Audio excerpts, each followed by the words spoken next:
We are only curators after all. We talked that afternoon at Sandy Point of memory and watched a perfect storm build on the horizon. We are all experts in our own memories, but as curators, we are at best unreliable, at worst malicious. The problem, we said, is selectivity, or perhaps subjectivity. History is a rocky internal shore where every word, thought, and deed begs collecting. We pick one up like a pebble, judge its color, its smoothness, its weight. Perhaps it lacks some sense of heft or glitter or purpose, so we discard it, often without realizing it's gone. Or perhaps when the sun hits it just right, we notice its lovely purple vein and clutch it tighter.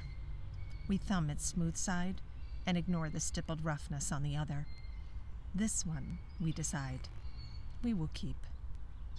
We tuck these souvenirs in our pockets to warm them. Missing their touch, we pull them out and turn them over and over in our palms, adding our own friction to the forces that will shape these artifacts into tomorrow's moons. This is memory, the endless choice of which moments to polish and which to skip across the water. We talked that afternoon of memory, but what, I wonder, did we take with us? We may remember the call and response of the flies biting at our ankles and the hissing of repellents filling the air, adding meter to our lesson, or the shifting of shade from the trees and chairs in the sand, making reverse sunflowers of us all. The approach of the storm. Did we all see the sky royal and stain? Did our knees all weaken at the sirens and the shrieks from the phones in our hands? Did we race across the whipping grass toward sturdier protection? Or did we remain at the picnic shelter, laughing at those who fled?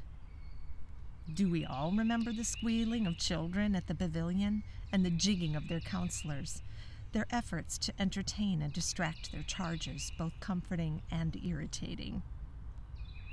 Did we all flinch at the tridents of lightning over the limbs of the trees and the rasping of rain against our legs? As the storm waned, did we bless the blanching of the clouds and the sweetness of the air? Did we all see the ship? Did it truly rise from the mist beyond the point? Did we all for a moment think we could just see on its shrouded deck the figures of Billy and Bobby, Murph and Bugsy, Alfred Pierre and Sully, the lost crew of the Andrea Gale? Did we all send a prayer for safe travels across the water? We talked that afternoon at Sandy Point of memory. We shared the same minutes.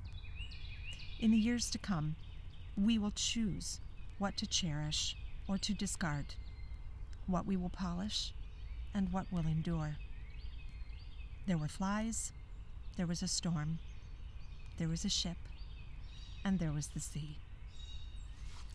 Thank you, Bethesda Magazine. Stay well, everybody.